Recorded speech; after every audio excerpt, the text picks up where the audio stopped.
ハローセイビア、ゆっくりレ夢ムです。ゆっくりマリサだぜ。今回は、闘技場をクリアするために、知っておくべきコツを解説しよう。闘技場か。難しくてクリアできないから、全然プレイしてないわ。それはもったいない。闘技場は鳥ファンの中でも、特にダイヤを稼げるコンテンツなんだ。しかも、コツさえ抑えれば、クリア率を 90% 以上まで上げられるぞ。なんですって、それは聞くしかないわね。そうだろう。ぜひこの動画を最後まで見て、闘技場をサクッとクリアできるようになってほしい。それでは早速、ゆっくりしていってね。まずはカード選びについて解説しよう。何のカードを選べばいいか、さっぱりわからないわ。早速教えてちょうだい。OK、カードを選ぶ上で重要なコツは3つある。まず1つ目のコツは、スキルを見るなだ。強いスキルのカードを選ぶのが、一番大事なんじゃないの？いいや、実は、闘技場のカード選びでは、スキルよりも見るべきところがある。それが2つ目のコツ、系列を揃えるだ。系列？初めて聞く言葉だわ。系列というのは、鋼鉄、魔法、神聖のことだな。ああ、カード左上のマークのことね。そうだ、そしてこの系列を揃えることが、カード選びで一番重要なことなんだ。そうなの？スキルの強いカードを選んだ方がいい気がするけど？確かに、カード単体で見れば、スキルが強い方がいいに決まっている。だが、どんなに強いスキルのカードばかり選んでも、系列がバラバラだと高いコンボ倍率を作りづらく、結局カードの効果を活かしきれない。だから、スキルについて考えるのは後回しにして、まずは系列を揃える方を優先すべきなんだ。なるほど、カード単体の強さよりも、全体の系列を揃える方が大事なのね。ところで、系列には、鋼鉄、魔法、神聖の3つがあるけど、どの系列で揃えるのが一番いいのかしら？おすすめは鋼鉄だ。鋼鉄カードは生命力が高いので、選ぶと最大体力が上がり、クリアが安定するぞ。確かに体力って大事よね。鋼鉄カードが出たら選ぶようにするわ。そして3つ目のコツが、敵の弱点属性を選ぶだ。ああ、それはなんとなくわかるわ。弱点属性で攻撃すれば、ダメージが2倍になるものね。その通り。さて、ここまでの話をまとめると、カード選びで意識すべきことは、敵の弱点属性の鋼鉄カードを選ぶということになる。ふむふむ、今回は、闘技場水だから、貴族性の鋼鉄カードを選べばいいのね。バッチリだ。あと、毎回、貴族性の鋼鉄カードって言うと長いから、この動画では、メタカードと呼ぶことにしよう。オッケー、メタカードって言われたら、貴族性鋼鉄カードのことだと思えばいいのね。完璧だ。それではカードを選んでいこう。まずは、メタカードである、ウガを選ぶぞ。リロールしたが、メタカードがないので、何も取らないでおこう。お、メタカードのゴドウィン発見。これも取りましょう。最後はウガとゾンビがいるが、ウガは生命力がとても高いので、ここはウガを選ぶぞ。他のレア度のカードも、同じように取っていこう。見ていて思ったんだけど、必ずしもメタカードが出てくるとは限らないわよね。運が悪くて取れなかったら、どうすればいいのかしら？その場合は、間接的にメタカードを増やすカードを選ぶことになる。例えば、今見えているテナテディ。彼女はターン経過なしで捨てることができるので、デッキの実質枚数を減らし、メタカードを引く確率を上げてくれる。他にはコピー系のカードも使えるな。例えばフィリップやファソなんかだ。なるほど、メタカードをコピーして枚数を増やすのね。でも、私って本当に運が悪いのよね。もしそれすら出なかったら、どうすればいいかしら？その場合は仕方がないので、スキルを見て選ぶことになる。例えば、スカールやメブーサなどのスタンカードや、シュリアやマックミランなどのダメージ軽減カードがおすすめだ。ふむふむ、敵の攻撃を抑える方向性で選ぶのね。ところで、これを取れれば勝ち、みたいな、ぶっ壊れカードってないのかしら？あるにはあるぞ。例えば、闘技場火ではあり、そして今回の闘技場水では、今映っているハムリットがとても強い。おお、こういうカードを引けると、テンション上がるわね。そうだな。だが誤解するなよ。闘技場は、強いカードを引けるか引けないかの運ゲーではない。確かに強いカードを引ければ楽ではあるが、そうでなくても十分クリアすることはできる。そしてそのためには、これから説明する、戦い方がとても大事になってくるんだ。そうか、カードの選び方ばかり気にしていたけど、大事なのはプレイングだものね。そうだ、それでは今度は戦い方の説明に入ろう。ここからは戦い方について、クイズ形式で説明していくぞ。まずは最も重要なコツから話そう。ズバリ、いらないカードで攻撃するだ。何言ってるのマリサ、そんなんじゃ全然ダメージを与えられないわよ。本当にそうかな？それじゃあ、ここでレ夢ムにクイズを出そう。今の状況なら、どんなコンボで攻撃するのが一番いいと思う？そうね。コンボ倍率が一番高くなるのはこの組み合わせだから、これで攻撃するのがベストなはずよ。残念、そのコンボは弱いと言わざるを得ないな。正解をお見せしよう。これが正解の組み合わせだ。ちょっと、私の回答より倍率が低いじゃない。これじゃあダメージが減っちゃうわよ。いいや、これでいいんだレ夢ム。その理由は、次に引くカードを見ればわかるはずだ。ああ、貴族性の戦士を引いたわ。そうだ、これで、ハンドのカードと合わせて、貴族性トリプルという、高いコンボ倍率を作ることができたな。確かに、こっちの方が私の回答よりも強いわ。でも、どうして貴族性の戦士を引くってわかったの？トリックでデッキの上3枚を見たわけでもないのに。その理由は、一つ前に説明した、カード選びが関係している。ここが一番大切なポイントだから、詳しく説明させてくれ。まず、闘技場のデッキは36枚と、かなり多いんだ。これだけ多いと、高いコンボ倍率を作るのはなかなか難しい。例えば、魔法カードのストレートを作ろうと思ったら、デッキに3枚しかないカードを全て引く必要がある。36枚の中から3枚を探し出すなんて無謀よ。めちゃくちゃ時間がかかるわ。そうだろう。だが、ここで思い出してほしい。私たちがカード選びで集めたのは、どんなカードだったかな？確か、メタカード。貴族性の鋼鉄カードを中心に選んだわ。そうだ。その結果今のデッキは、36枚のうち、12枚がメタカードになっている。割合に直すと、デッキの3枚に1枚が貴族性の鋼鉄カードなんだ。3枚に1枚。ってことは、ほぼ毎ターン、メタカードが引けるってわけね。その通り。だから、メタカードを使わずに温存していれば、割とすぐにメタカードが集まるようになっている。これこそが闘技場で最も大切な考え方だ。いらないカードを消費していくうちに、自然とメタカードが集まり、そこで初めて大ダメージを与えられる。大事なことだからもう一回言うぞ。闘技場の基本は、自分から強いコンボを作りに行くことじゃない。メタカード以外を使ううちに、勝手に強いコンボが出来上がるんだ。驚いたわ。強いカードを温存する意識が大切だったのね。その通りだ。目先のコンボ倍率に固執すると、中途半端な攻撃ばかりになってしまう。まるで、さっきのクイズの私みたいだわ。レ夢ムの回答は、メタカードを使っているところが良くないんだ。本命のカードを、無意味に消費してしまっている。確かに、これだとメタカードを次のターンに残せないわ。そう、だからこのように、メタカードをハンドに温存するのが正解だ。たとえ今のコンボ倍率が低くなっても、強いカードを残すことで、最終的な大ダメージにつながるのね。そういえば、さっきのクイズで気になったことがあるの。おう、なんだ？正解でハンドに残したカードは、メタカード2枚と、新生カードだったわよね。メタカードを温存するのは当然として、どうして新生カードを残したのかしら？いい着眼点だな、レ夢ム。理由はシンプルで、鋼鉄カードが苦手とする回復を補うためだ。加えて、修道士カードは敵をスタンできる。スタンが決まれば、戦況が一気に有利になるぞ。要するに、回復とスタン、この二つの理由から、新生カードも温存することをお勧めするぜ。なるほどね。じゃあ、ハンドに残すカードの優先度は、高い順に、メタカード、新生カード、それ以外ってところね。その通りだ。それじゃあ理解が深まったところで、確認のクイズを出そう。この状況なら、どんなコンボで攻撃するのがベストかな？メタカードは残した方がいいわよね。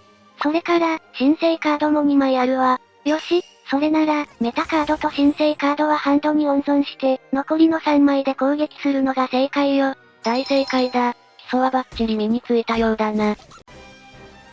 どんどん続けていこう。次のコツは、デッキを見るだ。いやいや、必要なカードは勝手に集まるんでしょ？それなら、デッキなんて見る必要ないわ。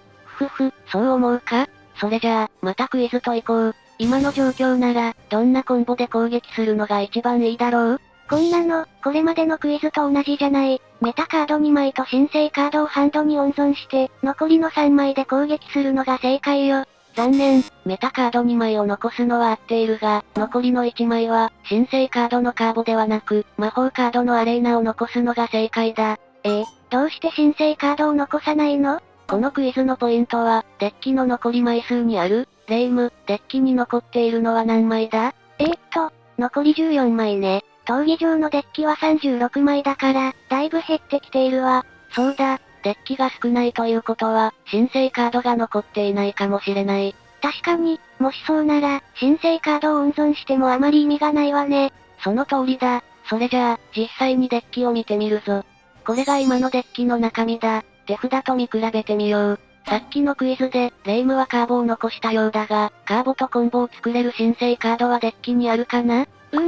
他の新生カードは、ドミニコとマリベルが残っているわね。でも、これだとフラッシュコンボしか作れないわ。その通りだ。闘技場ではコンボ倍率が低めに設定されており、フラッシュは微妙と言わざるを得ない。そこで、今度はアレーナに注目してデッキを見てみよう。すると、デッキには、レイディマヤと、ホリスジェットが残っているとわかる。つまり、アレーナを残しておけば、これらのカードと一緒にアーケインストレートが狙えるんだ。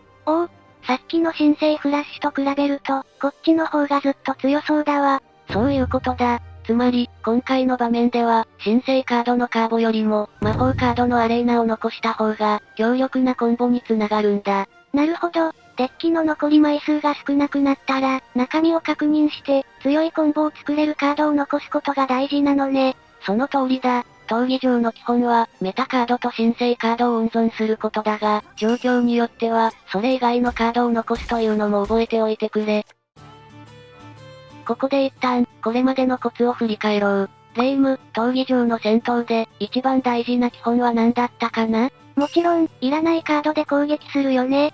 その通りだ。そしてこの考え方は、3つのコツに分けて説明できる。まず1つ目が、メタカードを温存するだ。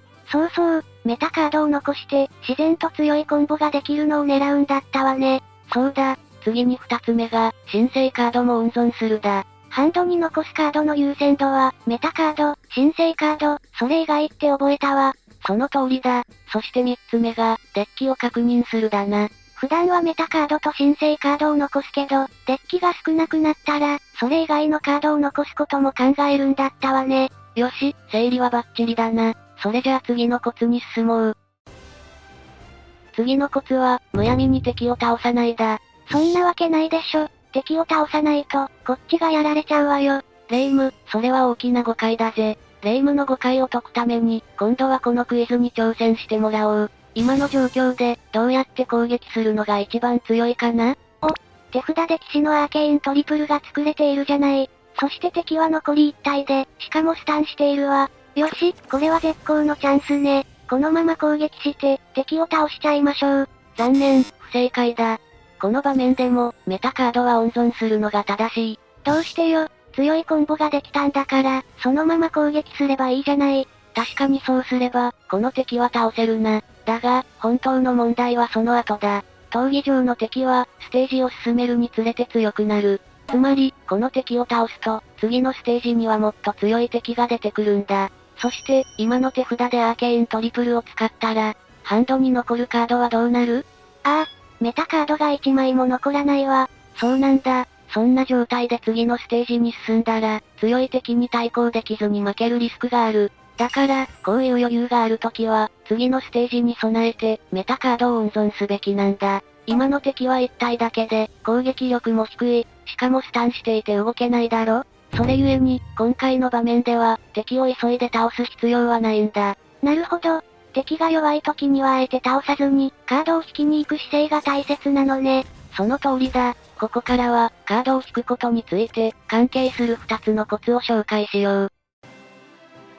それでは次のコツ、カード1枚捨てを活用するについて説明するぜ。カード1枚捨て？なんだか地味な行動ね。いやいや、それが意外と重要なんだ。これに関しては、実際の場面を見るとわかりやすい。カード1枚捨てをするのは、例えばこんな状況だ。あら、手札にメタカードが5枚あるわね。これじゃあ、いらないカード3枚で攻撃できないわ。こればかりは仕方ないから、戦士カード3枚で攻撃するしかないんじゃない？そう思うだろ？だが敵をよく見ると、このターンは誰も攻撃しないことがわかる。つまり、今は余裕があるターンなんだ。こういう時は、カードを1枚でも多く引くのが大切になる。だからこの場面では、メタカードではない、ステラを1枚捨てるのが正解なんだ。なるほど、カード1枚捨てなんてめったに使わないと思ってたけど、こんな場面では役立つのね。そうだ、それにカード1枚捨ては、攻撃せずにターンを経過させる唯一の方法でもある。だから、サウラン、ロッキー、イフリートなど、攻撃を受けると強くなる敵に対しても有効な戦法なんだ。ああ、まさにその敵たちが倒せずに困っていたの。攻撃せずにカード1枚捨てを繰り返して、強いカードが揃うまで待てばよかったのね。その通り、ぜひ活用してみてくれ。ちなみに、これは意外と知られていないんだが、カードを1枚捨てると、マナを2個獲得できるぞ。カードを捨てた分で1個、ターン経過分でさらに1個だ。ふむふむ、あと2マナでトリックが溜まるのに、なんて場面で使えそうね。そうだ、カード1枚捨てを使うシーンは意外と多い。行動の選択肢の一つとして、頭に入れておいてくれ。ここまで、むやみに敵を倒さないことについて話をしてきたな。実はこの考え方は、回復にも当てはまるんだ。回復にも？どういうこと？クイズで確かめてみよう。この状況では、何をするのがベストかな？新生カードのストレートが揃ってるわ。これは敵をスタンさせるチャンスね。これらで攻撃するのが正解よ。残念、不正解。正解は、スターリンを捨てることだ。せっかく敵をスタンできるのに、どうして攻撃しないの？このクイズのポイントは、自分の体力だ。レイム、今の体力はどうなっている？ああ、満タンだわ。気づいたようだな。体力が満タンなら、新生カードの回復は無駄になってしまう。だったらカードを引きに行って、敵の攻撃を受けてから回復した方が、ずっと効率的なんだ。なるほど、ここでもカードを引きに行く姿勢が大事だったのね。その通り、闘技場では、むやみに倒さないだけでなく、むやみに回復しないことも大切なんだ。それでは、最後の確認クイズに進む前に、これまでのコツを整理しておこう。闘技場で大事な考え方は、可能な限りカードを引くというものだったな。次のステージに向けて、ハンドにメタカードを集めておくのがポイントなのよね。そうだ。そしてこの考え方は、3つのコツに分けて説明できる。まず1つ目が、敵をすぐに倒さないだな。たとえ強いコンボが作れても、敵が弱い時や、誰も攻撃してこない時は、いらないカードで攻撃するんだったわね。その通り。次に2つ目が、カード1枚捨てを活用するだ。いらないカードが3枚もない時や、攻撃を受けると強くなる敵がいる場合に使えるテクニックだったわね。そうだな。そして3つ目のコツが、体力が満タンなら回復しないだ。新生カードの回復を無駄にしないために、あえて敵の攻撃を受けに行くこともあるのよね。よし、整理はバッチリだな。それじゃあ、最後の確認クイズに挑戦だ。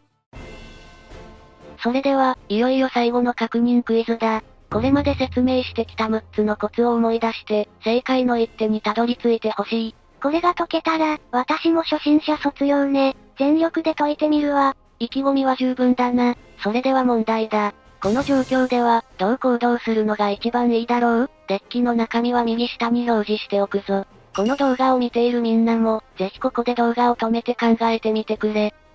そうね。まず、フィールドで騎士のアーケイントリプルが完成しているけど、このまま攻撃するのは良くないと思うわ。ほう、それはどうしてだ？ハンドにメタカードが1枚もないからよ。このまま敵を倒して次のステージに進むのは危険だわ。今いる敵は攻撃力が低いから、ここはいらないカードを使って、強いカードを集めに行くべきね。なるほどな。それじゃあ、いらないカードというのはなんだ？ここで重要になってくるのがデッキの中身ね。ハンドと見比べて考えるわ。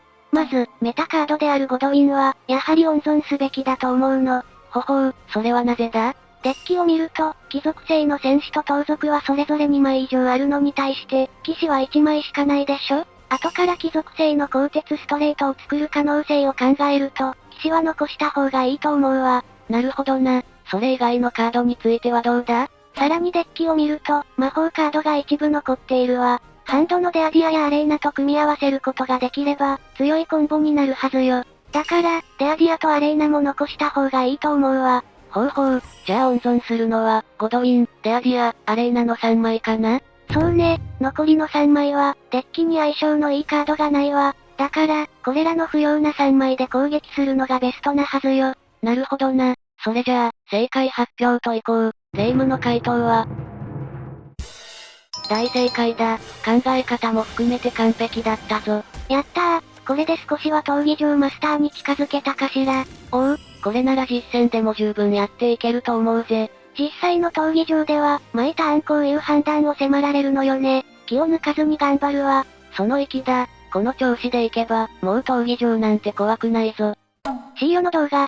ということで、今回は闘技場の攻略法を解説してきたぞ。カード選びから戦い方まで、私にとって意外なコツばかりで驚いたわ。確かに、一見すると変わったコツもあっただろう。だが、今回の内容を意識すれば、カード選びの運に左右されずに安定して戦えるはずだ。